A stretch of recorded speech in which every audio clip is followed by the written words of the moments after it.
we know that the North Koreans have been given extensive credits in Russian banks to draw down at will against Russian goods when they want. Technology is quite clear from the huge and rapid advances that we've seen in North Korean military technology over the last, year, that they're getting substantial help from the Russians in submarine building, shipbuilding, missile construction, the list goes on and on. Oil, we've watched the Russian tankers transit between the ports near Vladivostok and the North Korean port of Rason, delivering considerable amounts of fuel oil, of which North Korea is perennially short. And grain also. North Korea is not self-sufficient in food. It needs to get grain from elsewhere. And we know that quite a lot of that is now coming from Russia. Let's stay with the war in Ukraine, one particular aspect of it. President Volodymyr Zelensky says he expects up to 50,000 North Korean soldiers to be sent to replenish Putin's military. North Korea has already supplied Russia with thousands of soldiers, a huge percentage of them killed in action, and millions of artillery rounds, as well as ballistic missiles and rocket launch systems. You may be asking yourself, why? Well, to try to get an answer, let's talk to John Everard, former British ambassador to North Korea. Welcome, John Everard, to the Times at 1. Just try to explain this as simply as you can. What is in it for North Korea, expending so much resource, men and materiel, in Russia? 4 words: money, technology, oil, food. Money, we know that the North Koreans have been given extensive credits in Russian banks to draw down at will against Russian goods when they want. Technology is quite clear from the huge and rapid advances that we've seen in North Korean military technology over the last, year, that they're getting substantial help from the Russians in submarine building, shipbuilding, missile construction, the list goes on and on.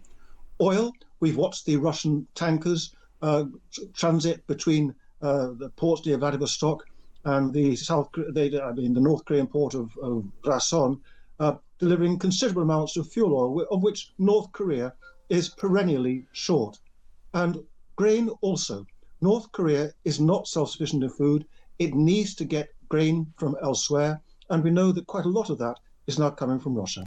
Do the North Koreans not care? I mean, that is Kim Jong Un and his colleagues at the top of government. Do they not care at all that the life expectancy of a North Korean soldier in the battlefields of eastern Ukraine is measured in days and weeks, nothing longer, and that, thousands of the first batch that were sent never came home, and that of the 50,000 that Zelensky says are going to be sent now, many of those are likely to die as well? No, I don't think Kim Jong Un gives a hoot for the number of people who will die. What he will be worried about is the number of his highly trained, elite, ultra-loyal special forces who have died. We believe that the bulk of the 10 or 14,000 who were deployed in the Kursk region to fight the Ukrainians out were special forces. And it's significant, I think, that although when this deployment took place, a lot of people thought that there would be defections. In fact, the only 2 North Koreans who were taken prisoners of war by the Ukrainians thought they simply mistook uniforms. They thought that the soldiers around them were Russians rather than Ukrainians, and Ukrainians were able to remove their suicide grenades from them.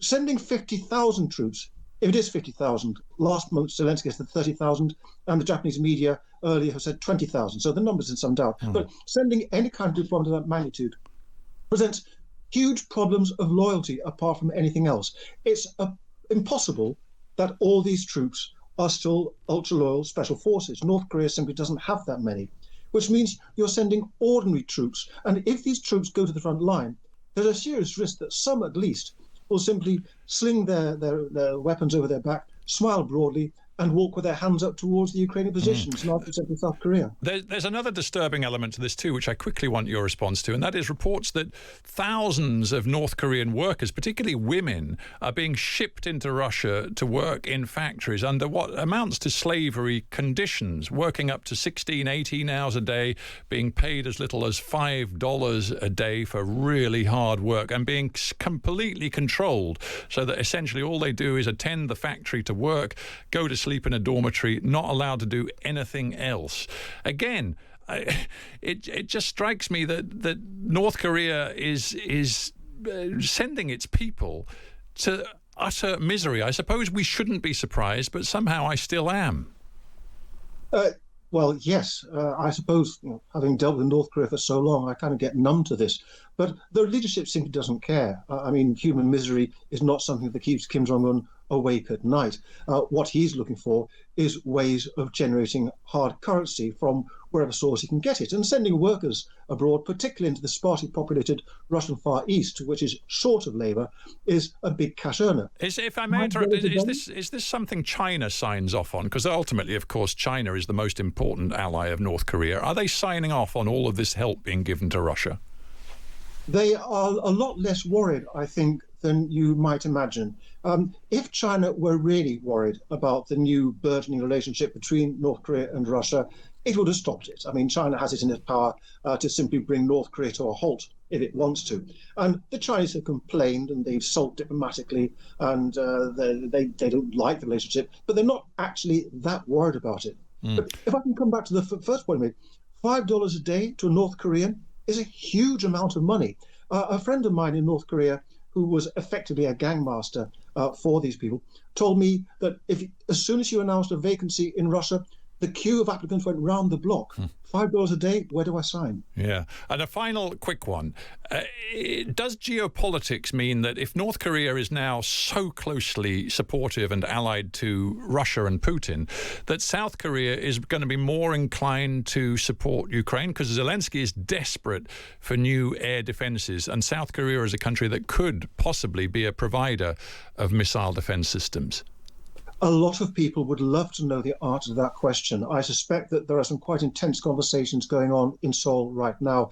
And you'll have seen that Zelensky, just a couple of days ago, made a further open pitch to the South Koreans to supply him with weapon systems, particularly, as your previous commentator was saying, the anti-missile systems that Ukraine so desperately needs. Whether South Korea will do this, which would mean effectively a complete breakdown of its relationship with Russia and might incur Chinese anger, we just don't know. Right. I suppose we'll have to wait and see. Yeah, John Everard, we must leave it there. But John Everard, former British ambassador to North Korea, thank you very much for joining us on The Times at 1.